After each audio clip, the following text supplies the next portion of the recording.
We have some Miami Dolphins news that we need to discuss. Chris Grier made a roster move, adding a player to this Dolphins roster. Plus, Jaylen Wright might be bowling out this year because he had a strong second week of OTAs. We're going to talk about that. But first, I got to give a shout out to my guy Charles Harrington because a couple videos ago, we said it was Chat Sports Comment Day. Whoever spammed me the most in the comments was going to get a shout out on a video in the next couple of days. Well, Charles, he had the most comments, with number 28 being the lucky number to win, edging out the second place guy by one vote.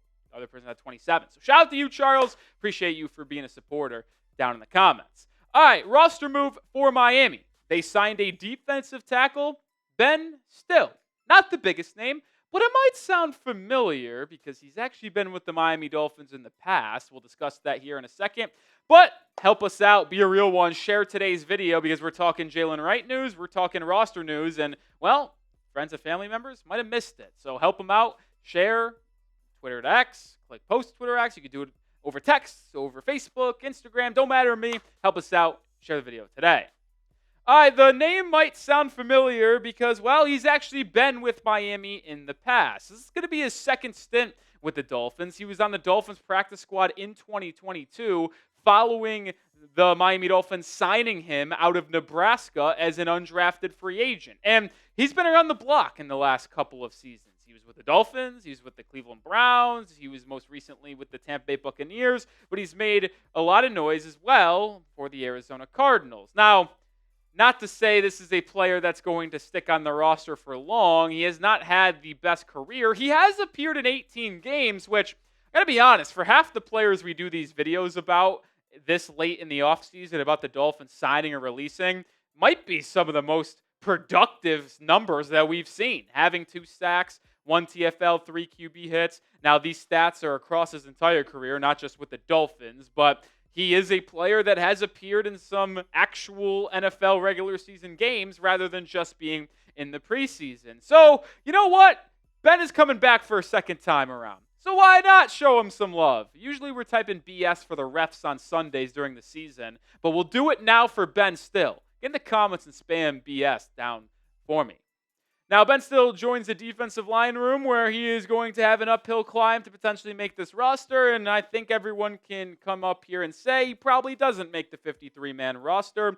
He's going to have to compete with Matt Dickerson, a couple rookies, and Alex Huntley, who is a UDFA, Zeke Biggers, the 7th-round pick from Georgia Tech, Jordan Phillips, obviously Kenneth Grant, and Benito Jones, Zach Sealer are likely going to be your 3 starters to begin the season. But the reason why Ben was ultimately signed was, well, Miami had an open roster spot, and with mandatory minicamp coming up, OTAs, why not fill it, right? It never hurts to fill out that 90-man offseason roster. Teron Armstead was officially placed on the retirement list this past weekend. That was a move they had to wait for June 1st to pass for financial reasons. So once he was placed on the official retirement list on Sunday or Monday, I forget the day it actually was, they had an open roster spot. So they filled it with my guy, Ben Stille.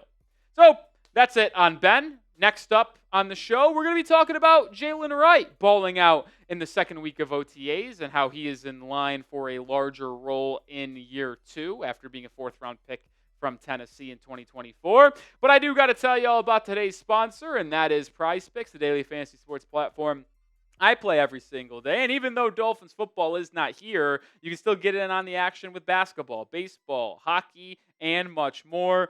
Don't miss out on the last chance to get your favorite players from the hardwood into your lineup, heading towards crowning a first-time champion in basketball for more than 50 years. How about that?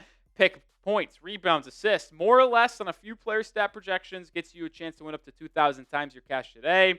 PrizePicks puts their members first, so all withdrawals are fast, safe, and secure. When my picks hit, I can get my money in as quick as 15 minutes. And, well, you're watching this on Friday. Make sure you opt in and check the box in the lineup builder for Flex Friday. If your lineup doesn't win, you get your net losses back in promo funds, up to your promo limit after the lineup settles. This is my entry for the finals series in basketball for the entire series, that is. So we'll see what happens after the winner is decided. Less than Halliburton, 18 points per game. Less than Andrew Nembhard, 1.23 pointers made per game. And then more than Shai Gilgeous-Alexander, 33.1 points per game. Join me and the millions of others on Prize Picks today. Links in the description and comments of today's video. But download the app today and use code CLNS to get $50 instantly after you play your first $5 lineup. That is code CLNS to get $50 instantly after you play your first $5 lineup. Prize Picks. Run your game.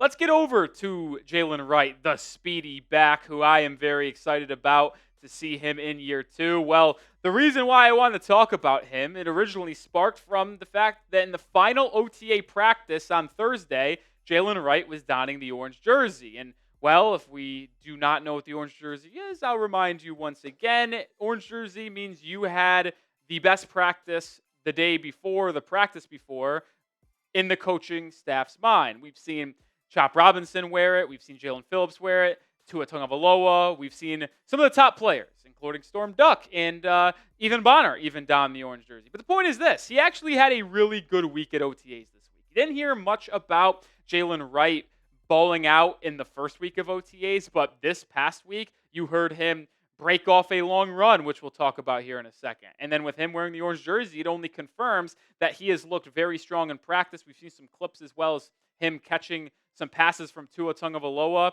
and it just sparks the idea that the Dolphins may have a really solid 1-2 punch of the future at running back with Devon Achane and Jaylen Wright stepping up from a year 1 to year 2 role. And we're going to talk more about that and what Mike McDaniel had to say about Jaylen Wright as well. But this is why you subscribe to the channel, because whether it's a small roster move like signing Ben Stille, or if it's talking about a potential second-year breakout player in Jaylen Wright, we will have you covered on everything Miami Dolphins every day for free. Subscribe now. Make sure you turn on notifications too so you don't miss the content we put out, because it is daily.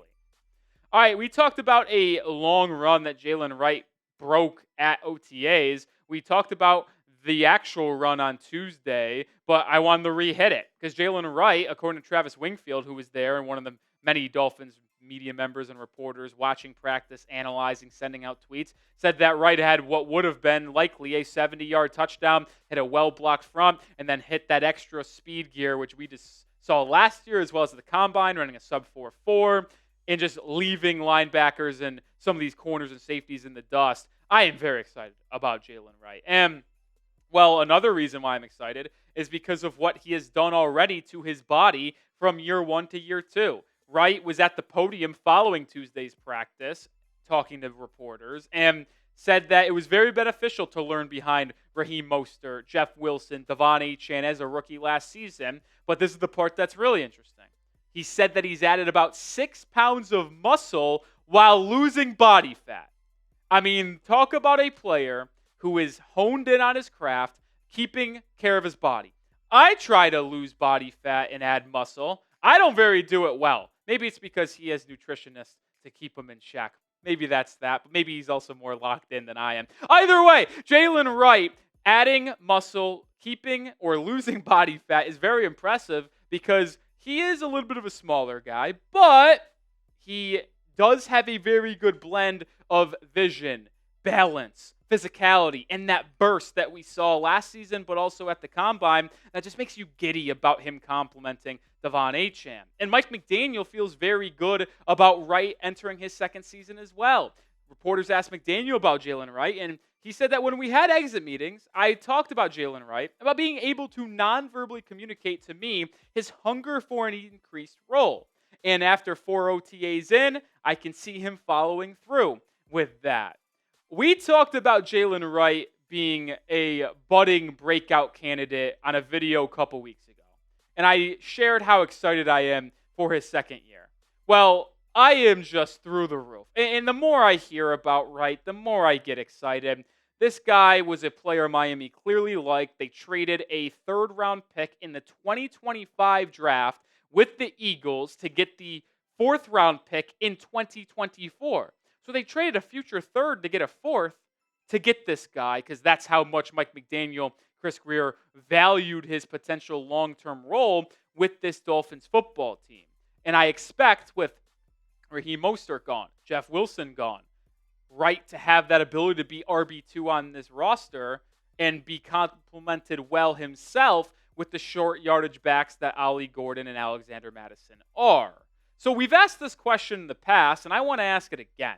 Over under 499.5 yards for Jaylen Wright. I picked that number very specifically. Why? Because I think Wright's going to get 100 carries this year.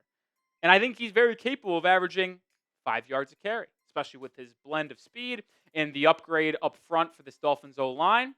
Let me know if you think he ultimately gets that number or if he goes under. Let me know your thoughts.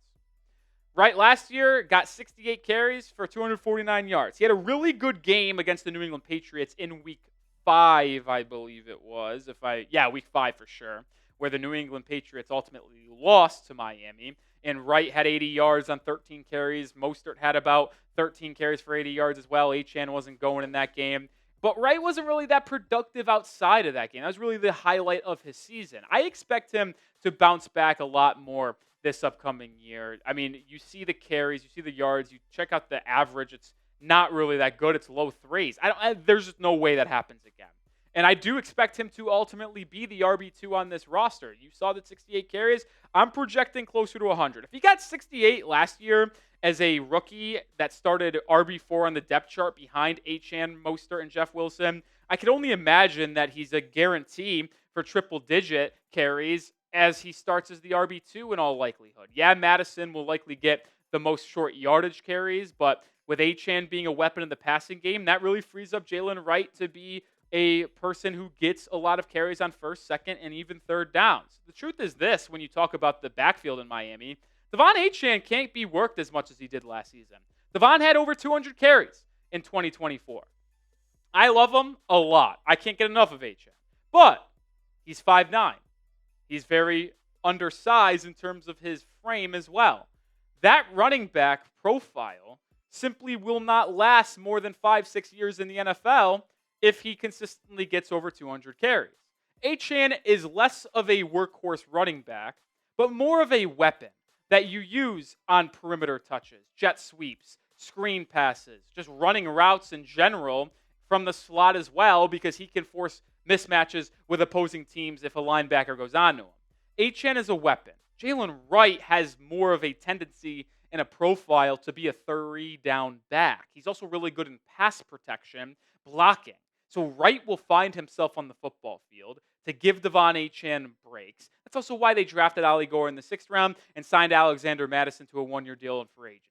This is a really well-rounded running back room, and I will actually make the argument that if you look across the entire Dolphins depth chart, the best 2 positions Miami has is probably edge with Chop Robinson, Jalen Phillips, Bradley Chubb, and others, but also running back with those 4 RBs that we touched on so far in today's video.